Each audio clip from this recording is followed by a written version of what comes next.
I don't even know if I'm picking it up. That alligator's about 6 feet long. The way we measure them is from the tip of their nose to their eyes in inches, then multiplied by 12, you have the overall length. Right behind them is one of our soft-shell turtles. Those turtles are also called bottlenecks or leatherbacks. Some of these turtles can get 2 to 4 feet across their back. They get gigantic out here. Those bumps on that alligator's back, they're called scoots. Those scoots do 2 things. First off, they act as a solar panel.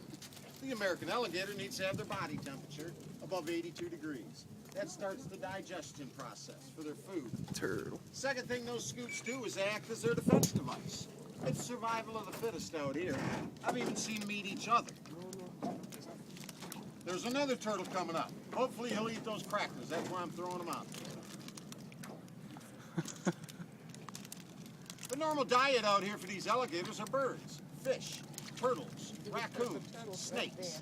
Anything they can eat in about 2 to 3 bites. Now we got another gator off the right. The last count by the Fish and Game Division, they say there's 1.5 million of these alligators out here. I think that number's low.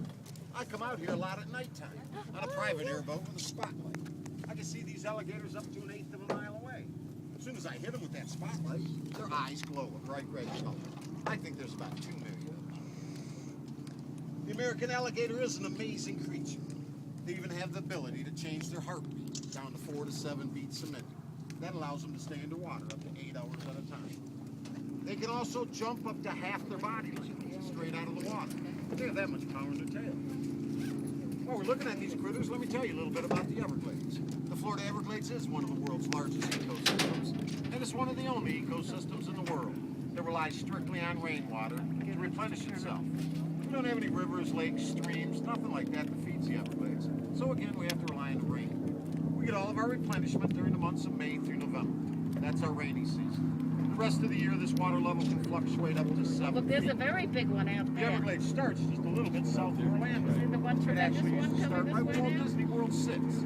They came in 1963 and purchased that property, backfilled it, and started to build their amusement That's what they parks. call a big one. Turn his boat down.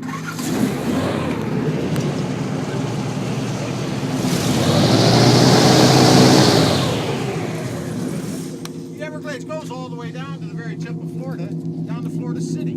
That's where it meets up in the Gulf of Mexico. It takes up nearly 1.5 million acres, or 5,000 square miles.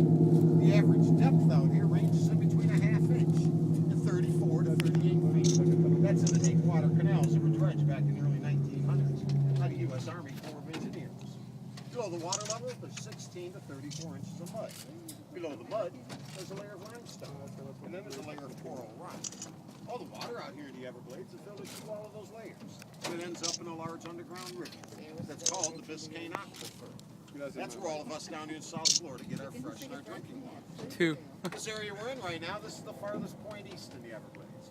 The depth out here right now is only about 1 foot to 4 foot. A lot of areas it's not even that deep. The animals you'll normally see, of course, the American alligator and the soft-shelled turtle. We also have outstanding fishing out here. We get people from all over the world to come out here and fish the Everglades. It's nothing to catch an 8 to 9 pound largemouth bass. We also have a peacock. They can't get a picture of the show. She doesn't get in the water. And we have catfish, mudfish,